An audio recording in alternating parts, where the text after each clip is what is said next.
what I did over the weekend was go to the UK regional championships and compete competitively for Pokemon cards. Yep, the cards that came out in the 90s, they're still going, people are still playing it, and there are big organized tournaments. There was like 2,500 plus people, or 2,500 plus masters, which is like 18 plus or whatever, which is the biggest regional championships ever so far, but they seem to say that every single time at the moment. And I competed, and I did my best ever, which I'm really proud of and really pleased with. I feel like I worked really hard to do it. I managed to get through to day 2 of the tournament, which is like the kind of achievement that people who are quite good at the game but not like the super pros have. The way the system works is there's like day 1 of the tournament and you do 8 or 9 rounds. It's like 10 or 11 hours worth of playing Pokemon cards intensely with people who are good at the game. And then if you get a certain number of wins, then you go through to day 2. In this case, there was 8 rounds, best of 3, 50 minutes each round. And if you win 6 of them, then you go through to the next day. So I managed to win 6 out of 8 of my rounds. And the set of Pokemon cards that I was using, the deck that I was playing, was this one, which I've laid out nicely here with a nice little sleeping Bulbasaur at the top. If you don't know anything about Pokemon, that's totally fine. I'm not going to spend ages on this because I'm going to talk about why it was good from a trans perspective. But just in case anyone's interested, my deck is based around Terapagos, Noctowl, and Dusknoir, with some other support from some other guys who do some stuff. And the idea of the deck is it just goes fast and kills things very quickly. Or makes them faint, sorry. We don't kill things in Pokemon. But, yeah. So I did well and I was really pleased. In the second day I did kind of rubbish, but it's because I had achieved my goal and I just kind of checked out and I was just like, I'm going to have a good time. But I actually had an amazing weekend. I went there with my friends and, like, team of people that we have who play Pokemon cards. There's a big diverse range of people, and I met loads of new people because every round you get paired against like someone from around the world. People travel from all over the world to play at these events. I played against people from all across Europe, and in other events I played from people from South America and Japan and like all kinds of places. And almost every person I've ever encountered has been not just like fine, but like a really nice person who I could be friends with. I've had a few people who are like either a bit rude or a bit awkward, but I've never had anyone who's been disrespectful, or bigoted or like abrasive. I've just had good experiences at these things. And when you do encounter someone who's a bit rude or like uninterested in talking to you or whatever, that kind of stands out. And this weekend, I actually got paired against 3 different people whose names I knew, who were like huge big time players, including the current Latin American international champion. And, you know, these people are like celebrities in the Pokemon cards world, which is absolutely tiny. So they're not like celebrities. Like, it's quite funny, but if you have like 5,000 followers on any social media platform in the Pokemon world, then you're a big, like, everyone knows you.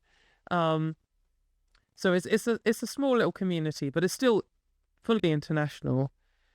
And like, I came up against these people and they could have been smug or up themselves or dismissive of me, and none of them were. All 3 of these like celebrity players, in fact everyone I played against on the whole weekend, was just super nice, really encouraging, really friendly. And afterwards, you know, like, you finish a game with them and you go off and talk to your friends and you do your more rounds and you might bump into the same person again. You're like, oh, how are you doing?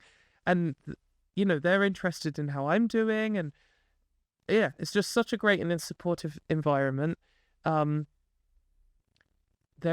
is mainly cis men. That is just true.